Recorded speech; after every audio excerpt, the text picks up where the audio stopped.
distingués membres de la composition. Nous disons aussi merci aux auxiliaires de la justice qui ont marqué de leur présence tout au long de ces procès.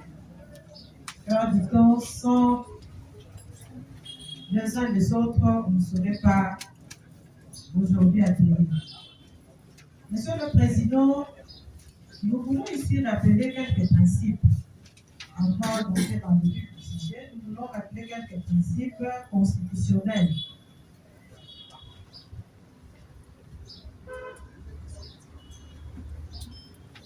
Partant de l'article 17 de la Constitution de la République démocratique du Congo,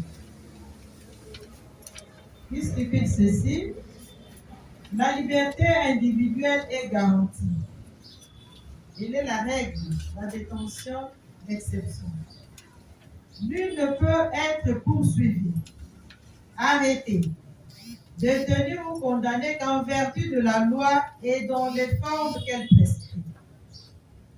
Nul ne peut être poursuivi pour une action ou une omission qui ne constitue pas une infraction au moment où elle est commise et au moment des poursuites. Nul ne peut être condamné par une action ou une omission qui ne constitue pas une infraction à la fois au moment où elle est commise et au moment de la condamnation. Nul ne peut être infligé de peine plus forte que celle applicable au moment où l'infraction est commise. L'article 18 de la Constitution.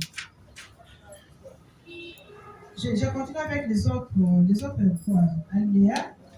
La peine cesse d'être, ça je saute, là je vais à l'article 18. Toute personne arrêtée doit être immédiatement informée des motifs de son arrestation et de toute accusation portée contre elle, et ce, dans la langue qu'elle comprend. Elle doit être immédiatement informée de ses droits. La personne gardée à vue a le droit d'entrer en contact immédiat avec sa famille ou avec son avocat. La garde à vue ne peut excéder 48 heures. À l'expiration de ces délais, la personne gardée à vue doit être relaxée ou mise à la disposition de l'autorité judiciaire compétente. Ce qui attire un peu mon attention, tout détenu doit bénéficier, c'est le dernier alinéa de l'article 18, tout détenu doit bénéficier d'un traitement qui préserve sa vie, sa santé physique et mentale ainsi que sa dignité. Monsieur le Président, combiné aux articles 17 de la loi portant statut du militaire,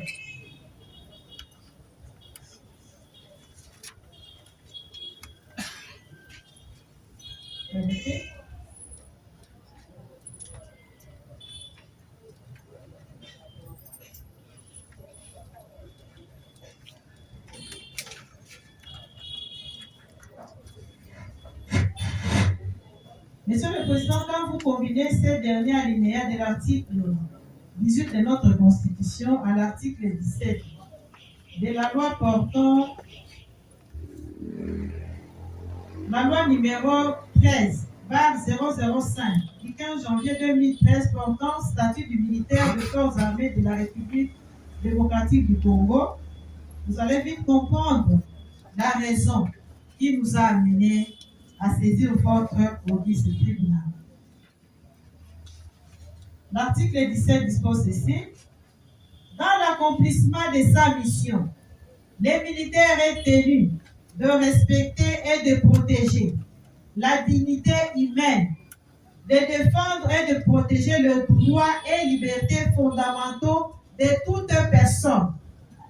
Le militaire ne peut en aucun cas ni infliger ou tolérer, ni justifier un acte de torture ou un traitement cruel, inhumain ou dégradant. Il s'engage à respecter scrupuleusement en tout temps et en tout lieu les droits humanitaires et les instruments internationaux qui protègent les droits de la femme, de l'enfant et de toute personne vulnérable. Monsieur le Président, nous vous remercions pour nous avoir accordé la parole afin de prendre réquisition conformément d'abord à l'article 40 du Code judiciaire militaire qui dispose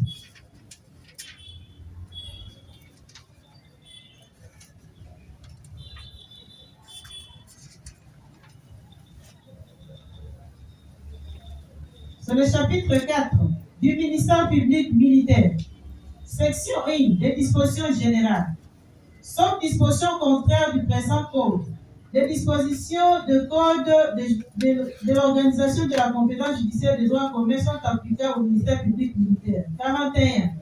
Le ministère public exerce l'action publique et requiert l'application de la loi. Il est représenté devant chaque juridiction militaire.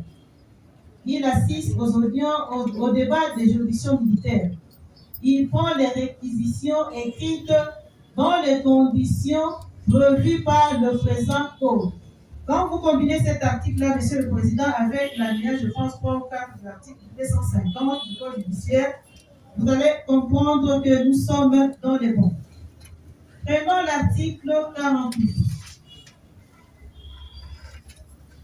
du même Code judiciaire militaire. De la section 3. Des auditeurs militaires près le cours et tribunaux militaires. Il est institué près chaque cours militaire un auditeur militaire supérieur, nommé et, l'état échéant, relevé de ses fonctions par le président de la République. L'auditeur militaire supérieur exerce, sous la surveillance et le contrôle de l'auditeur général des forces armées, les fonctions de ministère public près toutes les juridictions militaires établi dans les ressorts de la Cour. Monsieur le Président, il a la plénitude de l'action publique devant toutes les juridictions militaires du ressort de la Cour militaire.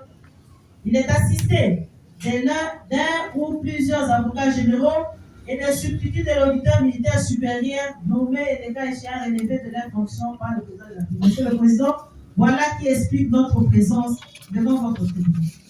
Monsieur le Président, nous voulons rappeler que au tribunal, ce ne sont pas les grades qui justifient quelque chose, mais je pense que chacun de nous, quand nous allons, pas seulement ici devant les juridictions militaires, même les juridictions civiles, si souvent nous inclinons devant les cours et tribunaux, Monsieur le Président, ce n'est pas par rapport d'abord à la composition, c'est par rapport à l'emblème qui est devant Monsieur le Président, puisque devant cet emblème, pour ne pas dire que genou fléchi, mais nous devons l'honorer, puisque nous sommes congolais. Monsieur le Président, merci pour la parole que nous avez accordée. Je pense que nous avons rappelé, je pense que la partie civile aussi l'a fait.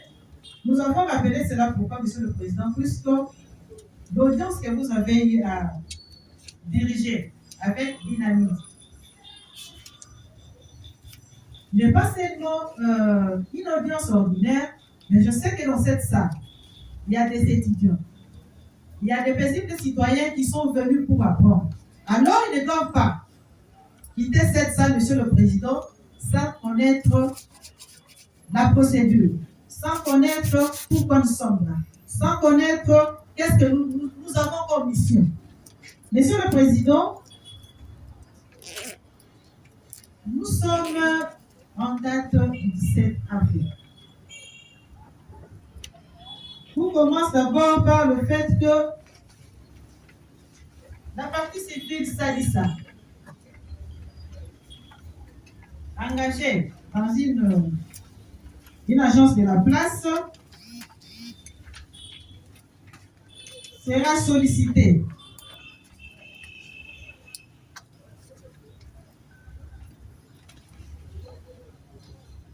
par son chef et mis à la disposition d'un réalisateur qu'il devait rencontrer ces jours-là sur l'avenue Mouchi, derrière le palais du peuple dans la commune de Lingwala, pour couvrir un événement. C'est ainsi qu'ils se sont retrouvés avec les réalisateurs.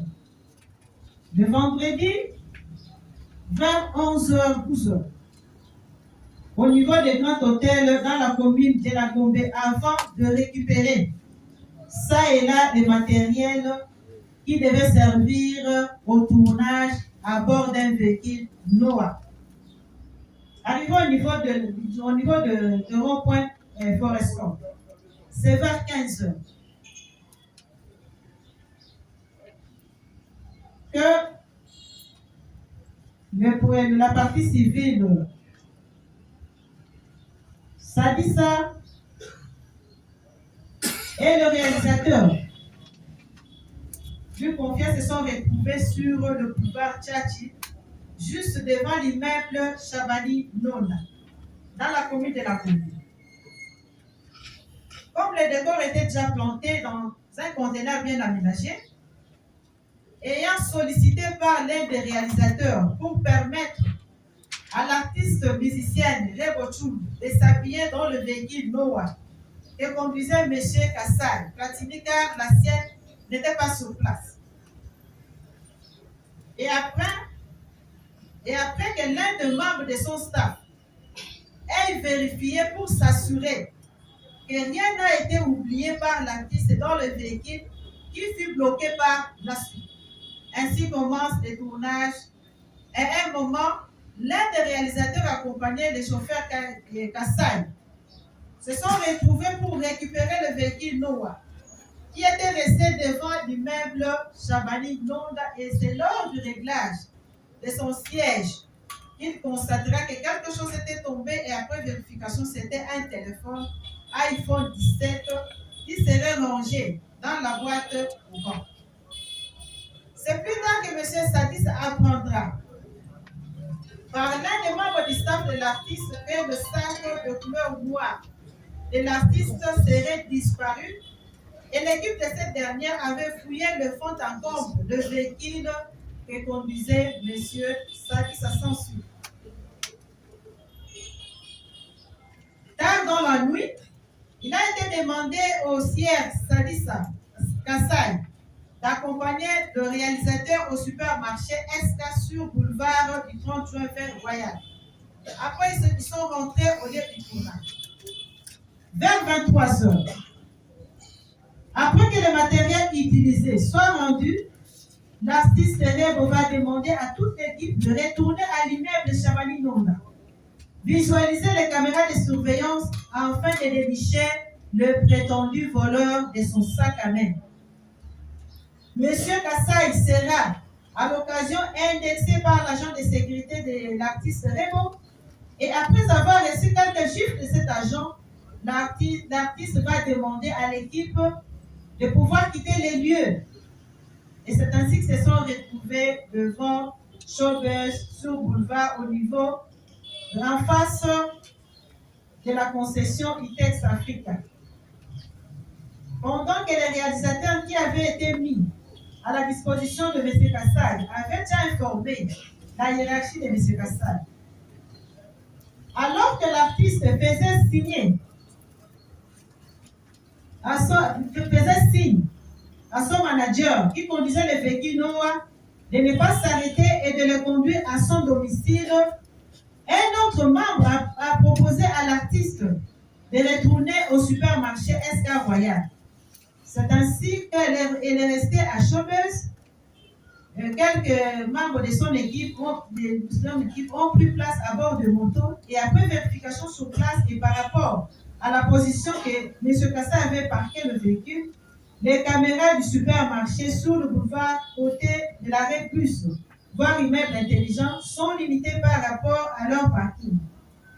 Après être ramenés une fois de plus au Showbuzz, où M. Kassai va déclarer à l'artiste qu'il avait vu un téléphone sur son siège avant qu'il l'ait rangé dans la boîte au gants dans le véhicule. Une fois le téléphone remis, commence le calvaire. N'ayant personne pour le comprendre, M. Kassai va prendre la poudre d'escampette après avoir escaladé les murs pour trouver refuge dans l'enceinte de la concession ITEX auprès des gardiens civils et policiers. Ayant refusé de rendre M. Kassaï auprès de ses assaillants, après un long débat, surgit vers 3 heures du matin. Dans la nuit du 17 au 18 avril 2026, de voir des jeeps militaires sous le commandement du sous-lieutenant Zabab Moussafir Sebri, chef des convois de patrouille, appelé par le sous-lieutenant médecin Kazadipoutou Christian, tous de la 14e région militaire Task Force, au motif que son neveu, Kabé Josué, producteur de l'artiste Rebo, était en détresse au niveau de Chobès et a réussi à arracher les forces et conduire sous demande de l'artiste Rebo au domicile de cette dernière 6, avenue Ebonda, numéro 10, au quartier Pigeon dans la commune de Nalema, pour les punir du fait d'avoir volé son sac contenant de biens de valeur, étant assise confortablement dans le petit jardin, bien entourée par son staff en face du sous-lieutenant Moussafir. Et après être déshabillée, écartée par terre solidairement, immobilisait les bras, les jambes et la tête et administrait la dose de coups de cordelettes militaires nylon robustes sur le fesse et au dos. Sous les effets de la douleur aiguë, lui infligée pour arracher ses aveux par rapport au prétendu vol de sac à main, M. Sadissa Platini a imploré le pardon de la star, mais en vain, et déclaré que les militaires vont s'occuper de lui. Après lui avoir administré une bonne dose de coups vers 5h-6h du matin du 18 avril 2026, M. Kassaï sera ligoté, le nommé avec le fil de recul et ramené pour la 1e fois sous bonne escorte par le sous-lieutenant Zabab et sa suite dans la 2e jeep conduit par l'adjudant première classe en Katoulé Jabaka jusqu'au supermarché SK pour vérification, mais sans succès. Les deux jeeps militaires numéro 007 et 012 vont prendre la direction des avenues des Tuileries du 24 novembre, arrivé au niveau de Ave Maria, juste à côté de l'hôpital Saint-Contenaire. Les sous-lieutenants va demander à M. Kassaï de lui dire la vérité. Parce que là, il serait conduit dans un cachot souterrain et il n'y a pas accès. Personne ne fera sortir de là avant de se rendre à la base logistique avec les détenus sous bon espoir. Vers 8 heures du 18 avril 2026, les sous-lieutenants vont contacter la star Rebo en mode libre, en mode main libre, et déclarer que son sac contenait le passeport, le parfum, des chaînettes en or et en diamant, de l'argent dans une enveloppe kaki. Après avoir été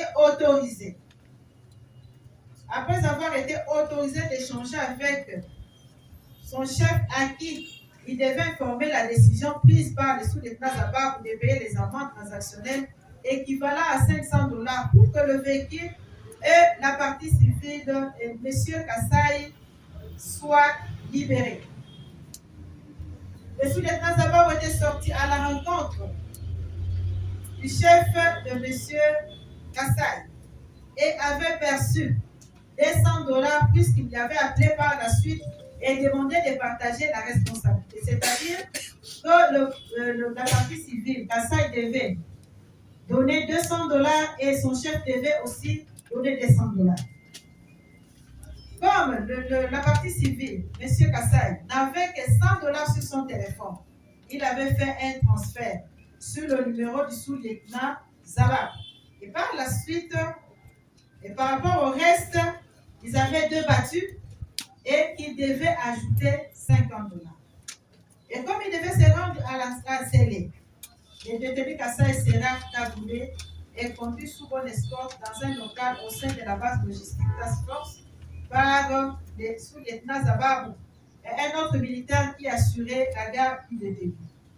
C'est après être dévoilé qu'il va découvrir M. Kassaï qui avait des équipements militaires et médicaux. Et c'est là que M. Kassaï va découvrir le sous-lieutenant Kazadi Puissant par les billets du sous-lieutenant Zababou, qui va le présenter comme étant médecin, avec qui devait signer une décharge pour les comptes de l'artiste Rebo. Mais bien avant cela, le détenu Kassaï a été intimidé d'accepter de faire une vidéo où il devait passer aux aveux par rapport au prétendu vol de sac à main et menacé d'être tué par piqûre et emballé dans un sac où jeté au fleuve sans que personne ne le sache. Dans cette évidence, M. Kassé avait cédé à la demande pour sauver sa peau. C'est ainsi qu'une décharge sera signée après discussion partant de $7,000, puis $4,000, ne pouvant prouver que $3,000 sur échéance de 2 ans, soit $100 ou plus par mois. Après approbation de Mme Boulangarebo, la somme devait être payée entre les mains du réceptionniste, le sous-lieutenant médecin Kazadi Poutou, qui a remis son numéro de téléphone de 082 33 84 742 et la copie de sa carte de service à l'intéressé. Un appareil marque Samsung appartenant à M. Jonathan, le grand frère de M. Kassaï, sera gagé pour être récupéré le lundi, moyennant paiement de $50.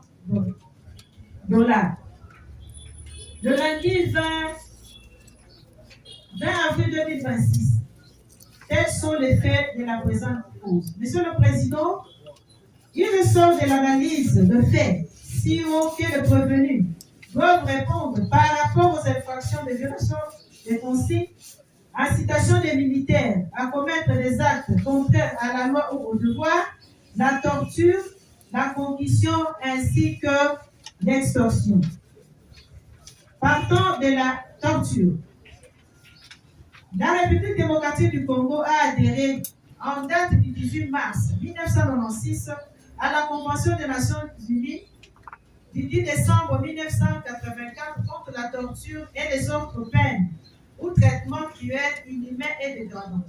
La Constitution du 18 février 2006, telle que modifiée à nos jours, en son article 16, interdit la torture, tout traitement cruel, inhumain et dégradant.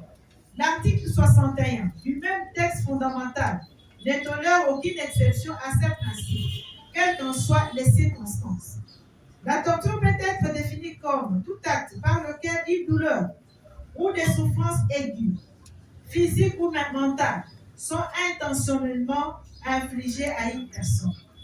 Elle consiste aussi à infliger la punition à une victime pour un acte qu'elle a commis ou est soupçonnée d'avoir commis, à l'intimider ou à exercer de la pression sur elle ou sur une tierce personne ou pour tout autre motif fondé sur une certaine forme de discrimination.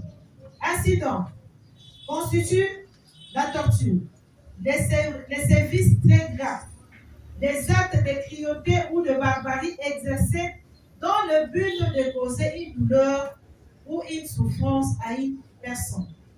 Autrefois, circonstance aggravante de l'arrestation arbitraire et détention illégale, la torture n'est plus une circonstance aggravante de l'atteinte à la liberté individuelle prévue à l'article 67, alinéa 2 du Code pénal ordinaire livre 2.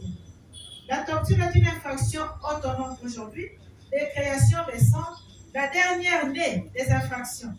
Elle vient de reproduire la définition conventionnelle des Nations Unies contre la torture dans l'arsenal congolais. Ainsi, les articles 48 bis et 48 ter, insérés à la section première du titre premier du décret du 30 juillet 1940 portant code pénal livre 2e incriminant l'infraction de torture.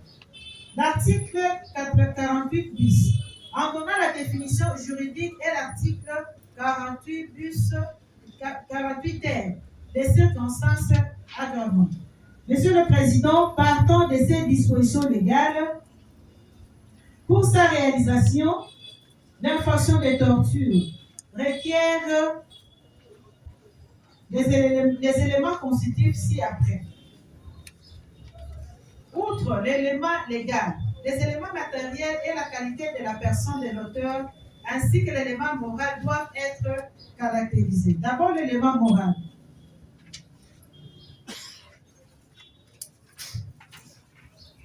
Les articles 48 bis, 48 R, insérés à la section première du décret du 30 juillet 1940 portant code pénal, livre deuxième, incrimine la torture.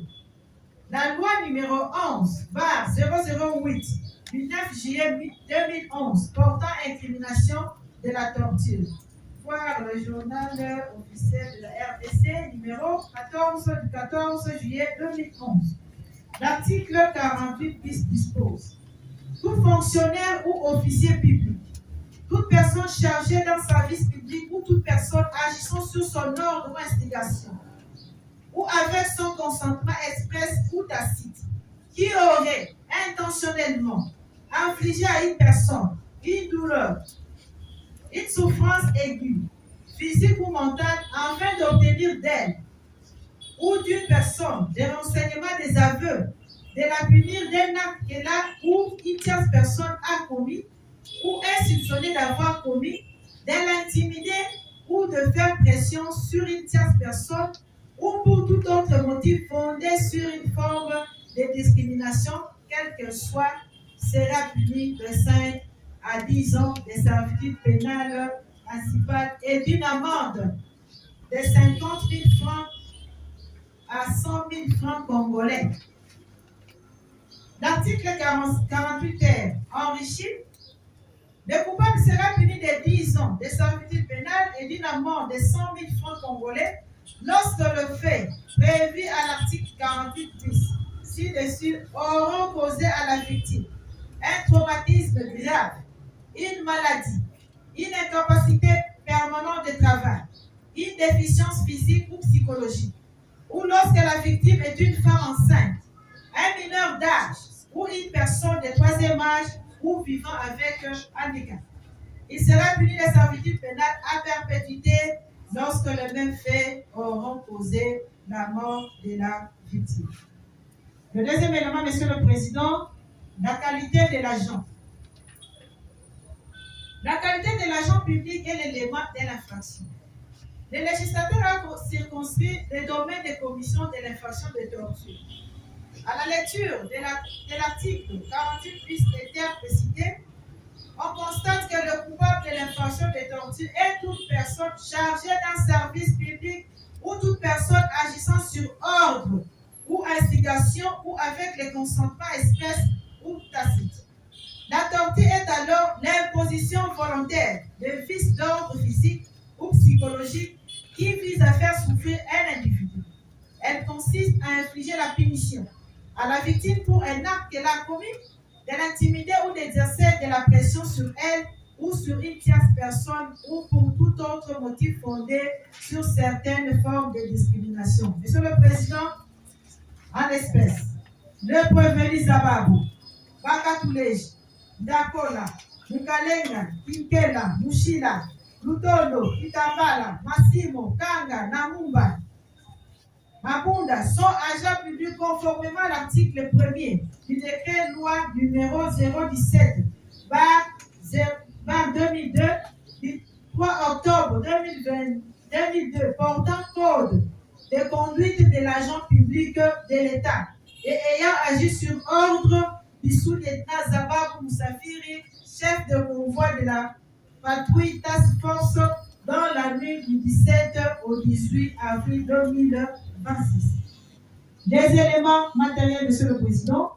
Le champ d'application de l'infraction de torture est légalement défini. En effet, pour être établi, l'infraction de torture exige que l'auteur inflige la punition à la victime pour un acte qu'elle a commis ou est soupçonnée d'avoir commis, de l'intimidation ou de la pression exercée sur la victime ou sur une tierce personne ou pour tout motif fondé sur certaines formes de discrimination. En l'espèce, Monsieur le Président, Les images relayées sur les réseaux sociaux, telles que visionnées par votre tribunal à l'audience publique du 25 juin 2026, mettent à nu la dose de coups de cordelette militaire en nylon robuste intentionnellement administrés aux fesses et au dos à tour de rôle par l'équipe de militaires Task Force patrouillère sous le commandement du sous-lieutenant Zawabou. Bien que personne n'a voulu s'identifier sur les images, alors que les chefs de convoi confirment que tous les prévenus qui étaient sous sa conduite, sous son commandement, étaient présents sur la scène de crime. En écartant par terre solidairement et immobilisant les bras, les jambes et la tête, Monsieur Sadi s'en est tiré avec de multiples conditions musculaires aux deux bras, droit et gauche consécutifs à un ligotage au thorax, hémothorax gauche et au dos. Un suivi et un soutien psychologique a été recommandé tel que l'atteste le rapport médical établi par le docteur K. Joseph du département de la médecine légale du centre hospitalier universitaire reconnaissance de Kinshasa, ex-Mama Yemo, en date du 12 mai 2026. De l'élément moral. L'infraction des tortures est indiscutablement une infraction intentionnelle. Elle requiert tout acte par lequel une douleur ou des souffrances aiguës, physiques ou mentales, sont intentionnellement infligées à une personne pour obtenir de renseignements ou aveux, de la punir d'un acte qu'elle ou d'une pièce personne a commis ou est soupçonnée d'avoir commis, de l'intimider ou de faire pression sur une tierce personne ou pour tout autre motif fondé sur une forme de discrimination, quelle qu'elle soit. Les doses générales existent, car l'agent a conscience de commettre un acte interdit par la loi en portant atteinte physique sur autrui. Militaire. Qu'il plaise à votre auguste tribunal. À la question de savoir si les prévenus Massimo et Labo, Kamba Seki, Mamumba Kongolo, Mamunda Ndili, dont nous avons requis les défauts,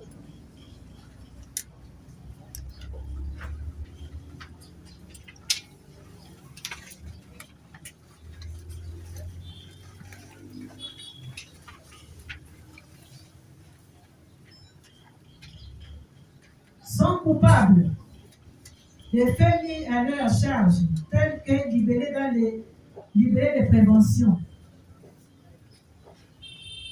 Dire non à la question de savoir s'il y a lieu de retenir des circonstances en leur faveur, des excuses absolutoires ou justifications objectives ou subjectives. Dire oui à la question de savoir s'ils peuvent leur être appliquée une sanction pénale. Dire oui à la question de savoir s'il y a lieu de leur appliquer de peines complémentaires. Les condamner dès lors, à défaut, à 60 mois de servitude pénale principale, à chacun pour violation des consignes et à 60 mois de servitude pénale principale pour l'incrimination de torture et au paiement d'une amende de 100 000 francs. Faire application de l'article 7 du Code pénal militaire, prononcer une peine unique, soit 60 mois de servitude pénale.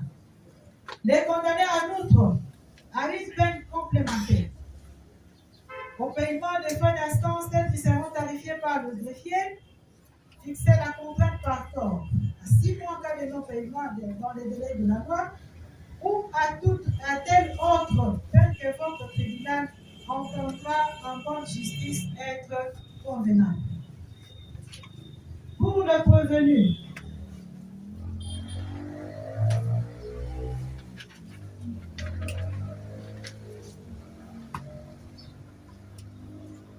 D'abord, dire oui à la question de savoir s'il est prévenu Bakatoulé Jabaka, Joseph. Dakola Lushombo, Lumo. Mukalenge Kabe ya Germain. Kinkela Mayala Jenny. Mushilambangu Junior. Lutondo Ngalanga Prince. Kitambala Mata Mweni Dabi. Dire oui à la question de savoir s'il y a lieu de retenir des circonstances en leur faveur. Des excuses absolutoires ou justifications objectives ou subjectives. Monsieur le Président, si vous compulsez dans les PV que vous avez devant vous, vous allez constater que la plupart des prévenus ici devant vous ont intégré l'armée les uns en 2022, les autres en 2023. Ce sont des délinquants primaires.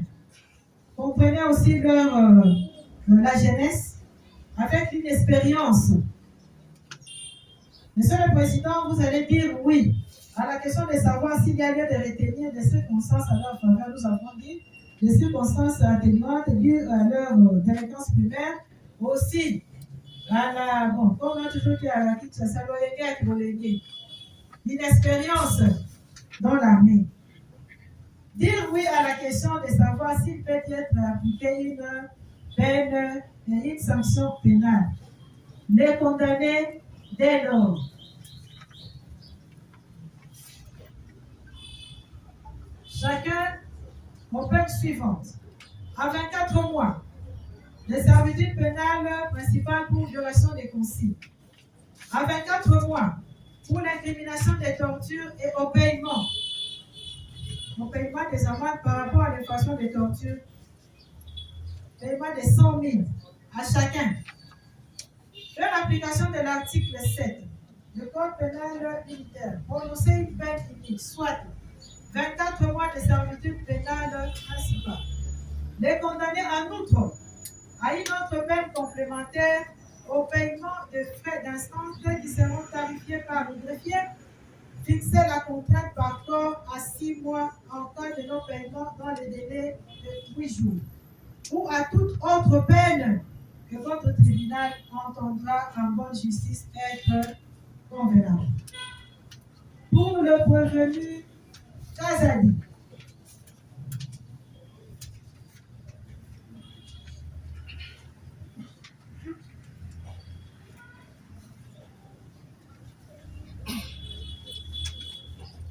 dire oui à la question de savoir si le prévenu Kazadi, pour tout Christian, est coupable des faits mis à sa charge, tel que libellé dans la décision de renvoi.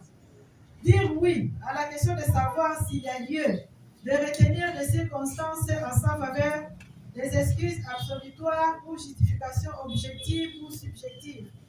Dire oui à la question de savoir s'il peut lui être appliqué une sanction pénale. Dire oui à la question de savoir s'il y a lieu de lui appliquer de peines complémentaires. Les condamner dès lors aux peines suivantes. À 24 mois, les servitudes pénales principales pour l'incitation des militaires à commettre des actes contraires à la discipline et au devoir. À 24 mois, de servitude pénale principale pour extorsion et une amende de 100 000 francs.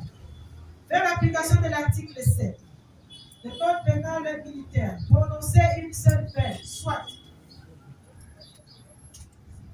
à 24 mois, les servitudes pénales principales. Le condamner en outre à une peine complémentaire au paiement de frais d'instance, tels qui seront vérifiés par le greffier.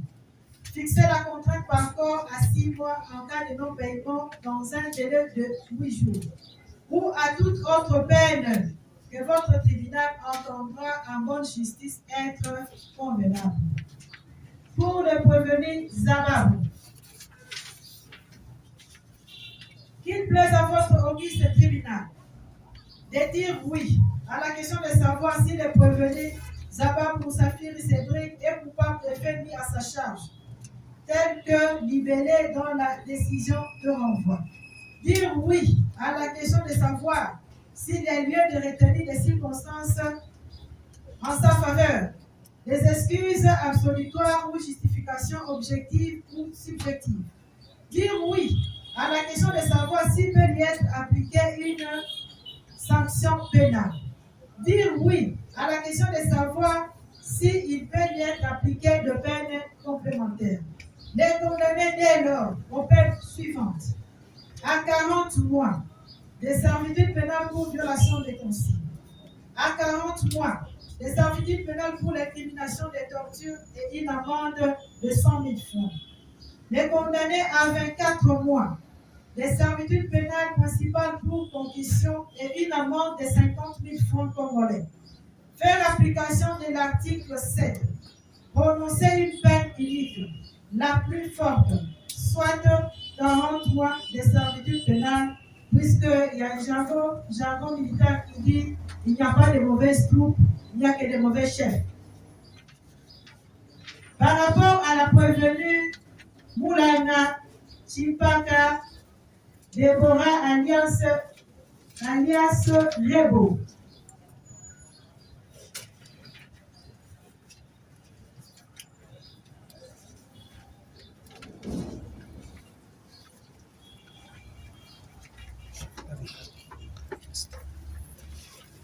Dire oui à la question de savoir si la prévenue Moulanga Chimpaka Deborah alias Rebo.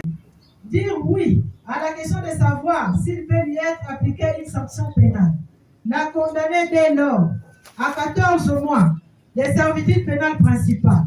La condamner en outre au paiement des frais d'instance tels qu'ils seront tarifiés par le greffier, fixer la contrainte par corps à 6 mois encore de non-paiement dans les délais de 8 jours, ou à toute autre peine que votre auguste tribunal entendra à bonne justice être convenable par rapport aux intérêts civils.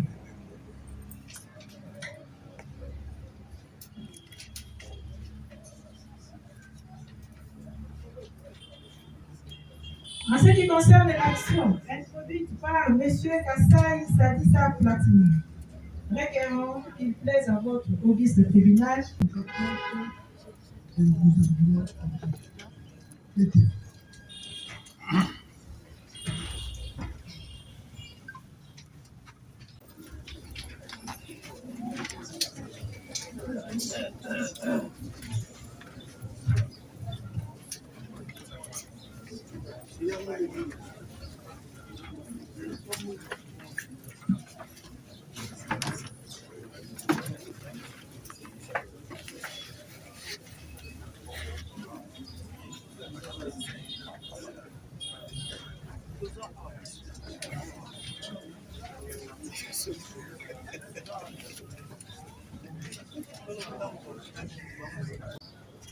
Ce principe latin sorti de la bouche du célèbre orateur Marcus Tullius Cicero, autrement appelé Cicéron, qui a dit « Il vaut mieux laisser un crime impuni que de condamner un innocent. »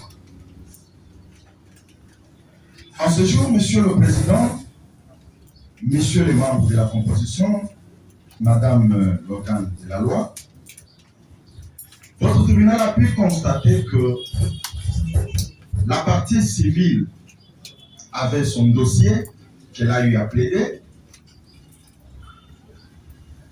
Il y est ressorti autant de préventions telles qu'étayées, bien qu'elles n'ayant pas été développées. L'organe de la loi, à son tour, a eu son dossier qu'elle a développé et disposé. Par contre, Madame Moulanga Chimpaka Deborah alias Rebochulo va devoir plaider le dossier qui se trouve sur la table du tribunal. C'est-à-dire le dossier qui a été déféré par divers tribunal à la suite de la décision de renvoi, laquelle décision reprend des faits et des dispositifs ci-après. ordonné au sous-lieutenant Zababou Moussafiri Cédric et son équipe de patrouille d'expertise d'extirper M. Kassaï Sadissa Platini de la concession de l'Utex Africa, où il avait pris refuge, et de l'acheminer à sa résidence située au numéro 10 de l'avenue Ebonda, quartier Binza Pigeon, laissant dans leur passage bureau de parquet et police au travail officier de permanence revêtu de la qualité OPJ. Une fois arrivé à sa résidence à l'adresse ci-précitée, de concert avec le sous-lieutenant Zababou, commandé que M. Saïd Kazaï Sadissa Platini soit torturé jusqu'à reconnaître le vol et indiquer la destination donnée aux objets volés. Qu'elle s'est résolue pendant que M.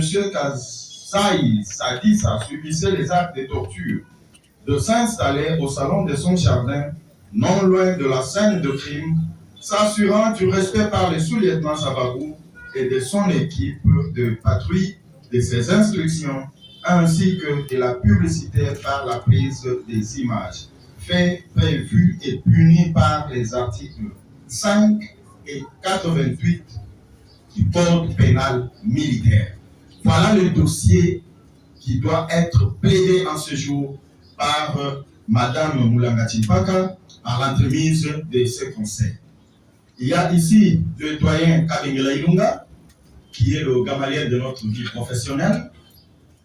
Cet avocat de plus de 30 ans à ce jour, qui devra porter ce dossier pour vous exposer les faits, plaider en droit, et le dispositif sera lu par Maître Moudingaï Kongolo Junior. Monsieur le Président, puisque nous avions commencé avec cet adage sorti de la bouche de Marcos Toulouse Titiero, avant de passer avec votre autorisation, bien sûr, la parole à Maître Jean-Marie Kabengela Ilunga, le gamalier de notre vie, il doit être retenu que la vérité s'altère par l'altération des faits. Mais la justice que vous rendez, Monsieur le Président, exige qu'on la recherche sans passion. Puisque les faits ont été altérés, puisqu'il y a eu altération de ces derniers, il faudra qu'ils soient reconstitués de manière objective. Et c'est l'œuvre qui devra maintenant porter le doyen Kabengela Ilunga. Avec votre permission, je lui passe le mot. Merci beaucoup, Monsieur le Président, Messieurs les juges assesseurs, Madame l'officier du ministère public. Voici venu le temps de vérité, le temps de démontrer l'innocence de notre cliente. Il est temps de dénoncer ceux qui s'élèvent contre une jeune dame, artiste musicienne de son état, qui fait la fierté. Notre Aya Nakamura congolaise. Notre Shakira. Pourquoi les gens sont jaloux? Pourquoi les gens d'une certaine génération devraient s'élever contre cette jeunesse qui fait la fierté?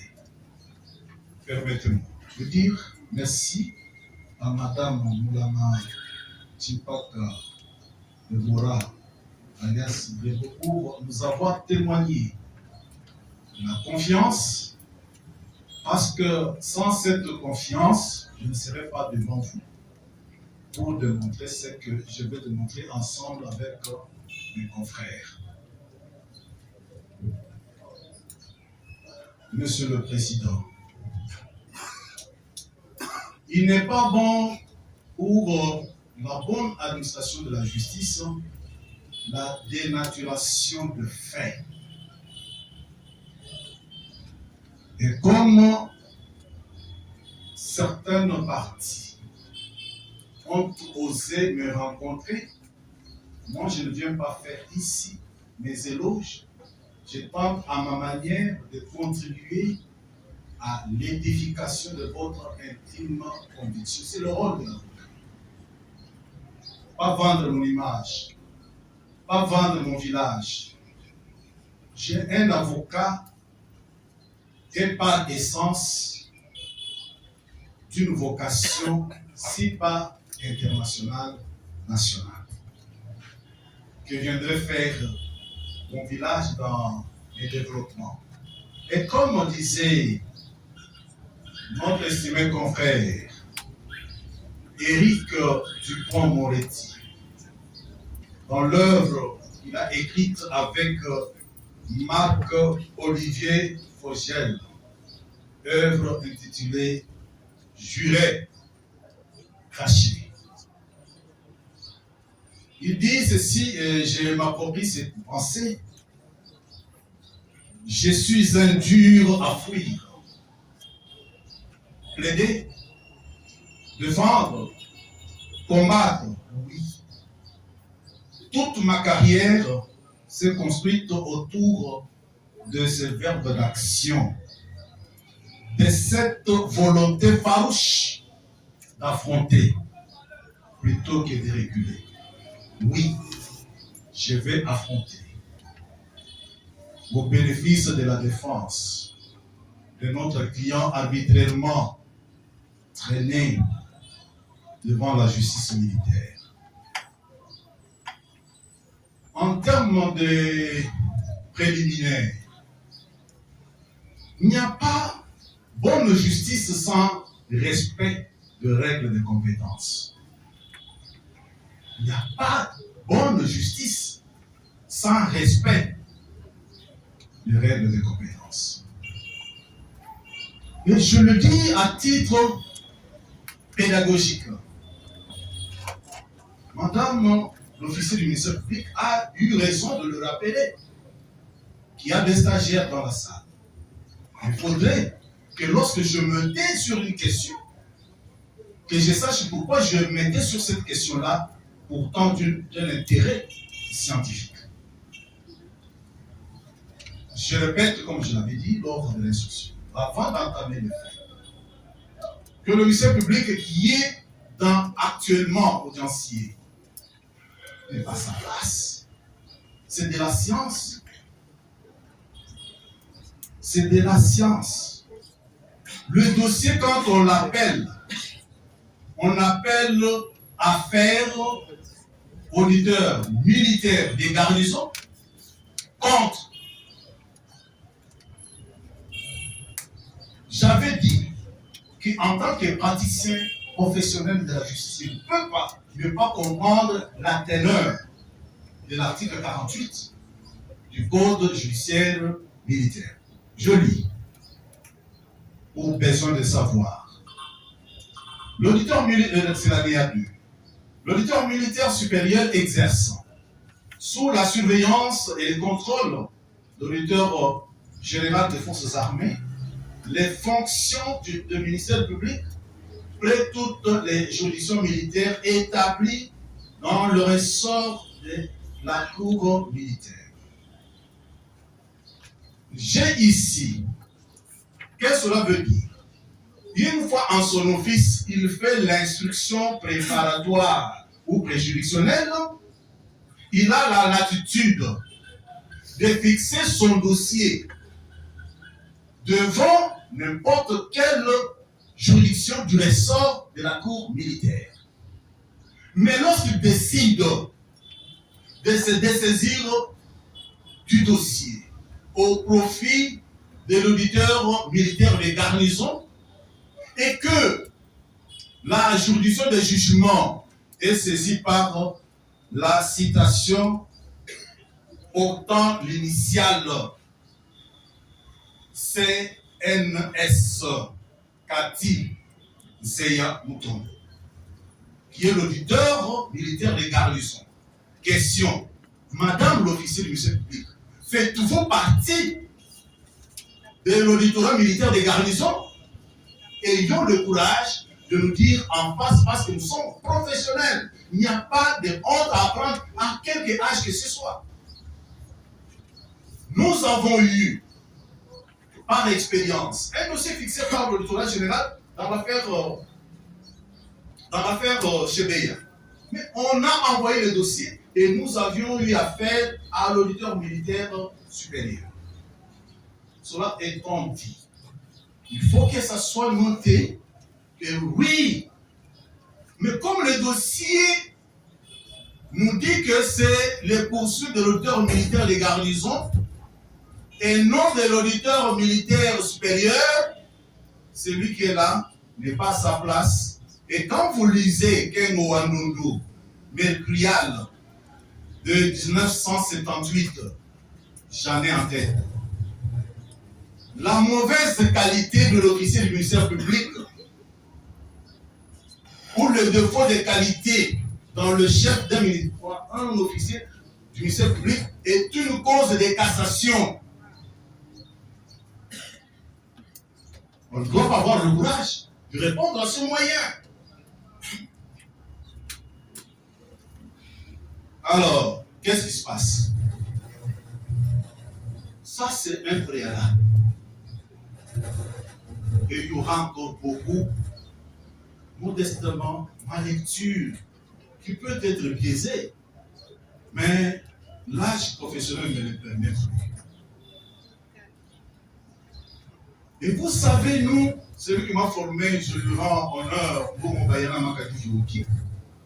Autant on interdit aux plaideurs professionnels comme les avocats de gesticuler quand le ministère public parle, en même temps on doit s'écarter de certains gestes qui ne cadrent pas avec l'officialité. Et ce n'est pas à moi de l'enseigner au ministère public. Alors, d'abord le fait qu'est-ce qui s'est passé. Notre cliente est tout simplement victime de sa notoriété. Je dois avoir le courage de le dire. Elle a fait mieux la musique plus que ceux qui sont passés par l'INA. Plus que ceux qui ont eu un certain âge. Mais je pense que cet art et c'est qu'elle est, parce que l'homme l'avait dit. L'homme avait dit, Basi Abilongi Mabe, Mitema Mabe. Est-ce que quand vous regardez elle est beauté, sa beauté ici, ça ressemble à quelqu'un qui peut avoir un mauvais cœur?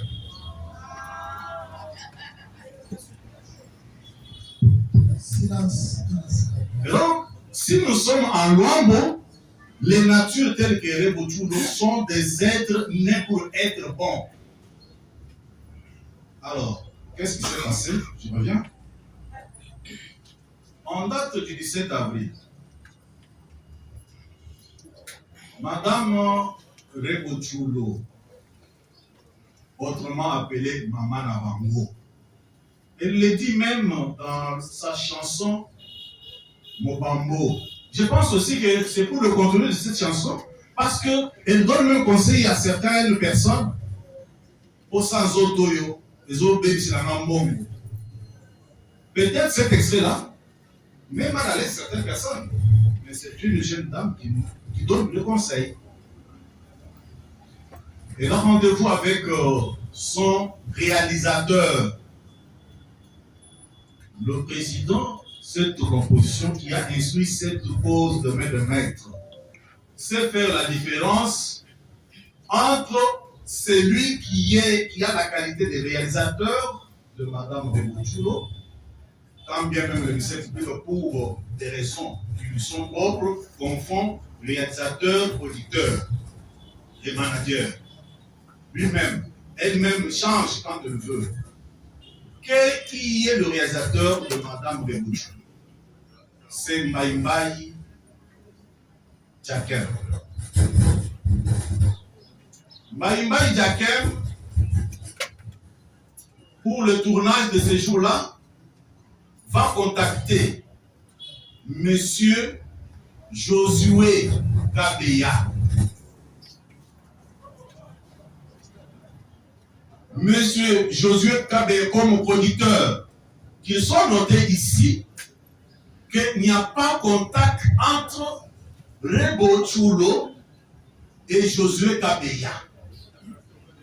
On sait que dans le contact entre Josué et Jakem, elle fait confiance à son réalisateur. Vient une troisième opération qui consiste pour Josué Kabeya d'aller louer les services de l'agence Couronne. Agence Couronne va donner, non pas à Rebo Chulo, non pas à Maïmaï Jakem, mais au producteur Josué Kabeya et le véhicule et le chauffeur Sadissa Kassai Platini. Vous comprenez déjà au niveau de la chaîne juridique, comme aimait bien l'expliquer le professeur Kalomou Mikaï, il est loin d'être établi entre Rebo Chulo et l'agence de service qui avait mis à la disposition du producteur, pas de Maïmaï Jakem. Alors, le monsieur viendra avec le véhicule, inconnu de Rebo, inconnu de Jakem, mais c'est au moment de s'échanger d'habits, sa voiture n'étant plus sur place, notre client va poser la question, mais dans quel véhicule elle pourrait s'échanger?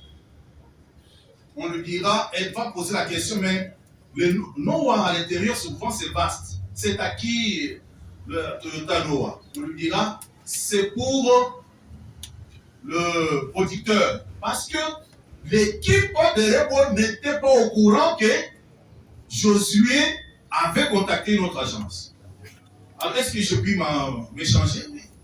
On appelle le chauffeur, on ouvre le véhicule, notre cliente entre avec le sac d'habits. Et puis, contrairement à la partie civile qui dénature le fait, et le sac de parfum, parce que c'est parfumé à l'intérieur. Donc, les parfums et autres choses n'étaient pas dans le deux sacs portant les habits.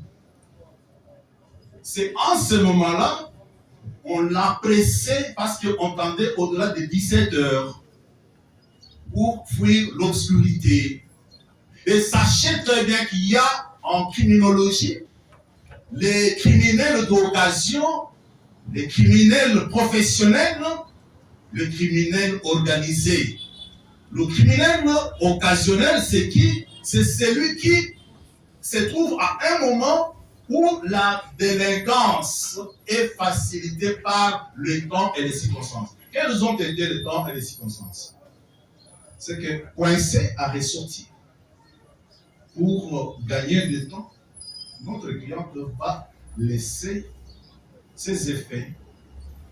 Elle va se rendre compte d'avoir laissé le sac contenant des bijoux et autres valeurs, autres biens de valeur, que lorsqu'elle a tenté d'enregistrer une vidéo avec iPhone 17 Pro Max qu'elle avait en main, que la mémoire va refouler, qu'elle va demander qu'on puisse lui amener le deuxième téléphone iPhone 17 Pro Max de couleur orange. C'est en ce moment-là qu'on commence à s'inquiéter. On ne retrouve plus les téléphones.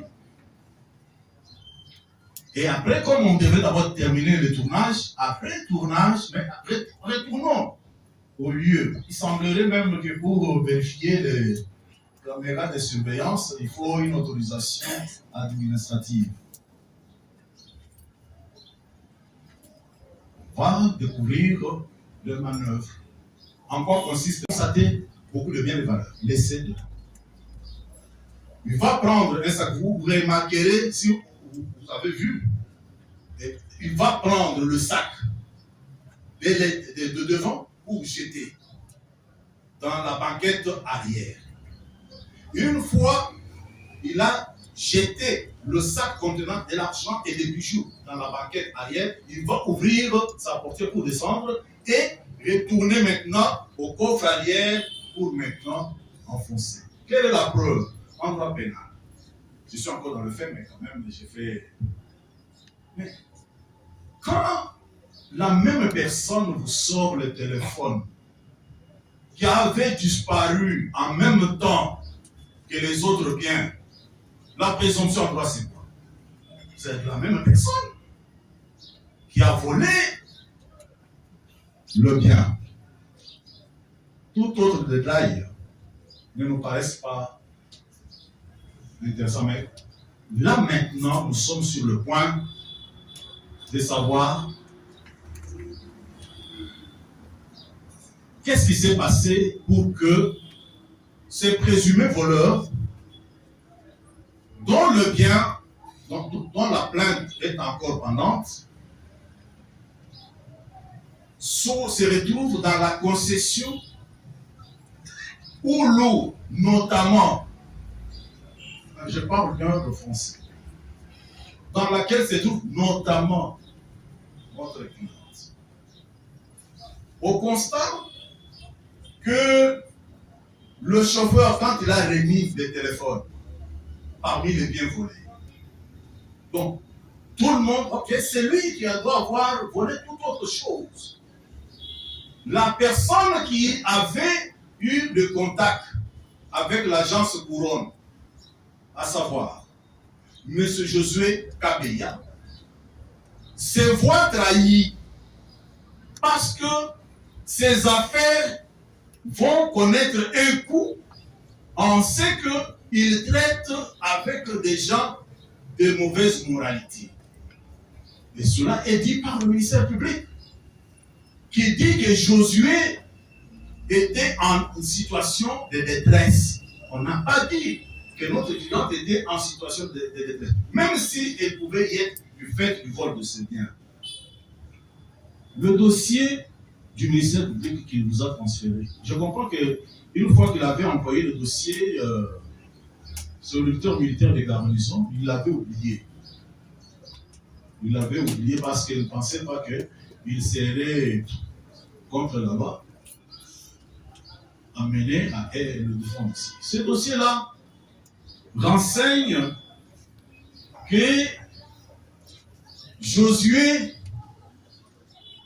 sans passer par Mbaïbaï Yakem, qui est le réalisateur de l'artiste, Moutou Proprio, de sa propre initiative, va appeler, parce que c'est là où se trouve l'effet qu'on veut dénaturer pour rattacher à l'incitation. Josué appelle son frère et le lien est là. C'est son cousin. Le médecin, le lieutenant médecin n'a pas nié que Josué Kabeya est son cousin. C'est ainsi qu'il appelle en lui disant: je suis en détresse. Le chauffeur que j'avais loué pour le tournage venait de voler les biens de Madame Rebo. Ouvrons la parenthèse, parce que les gens pensent que quand Zaba Moussafiri Zababou est venu et il a salué Rebo, Monsieur le Président, vous savez combien de gens, même dans cette salle ici, font tout pour prendre photo avec elle, être même derrière elle quand on prend les images? Combien? Et vous avez l'occasion de vous approcher de Rebo et vous voyez Zababou échapper à cette occasion-là.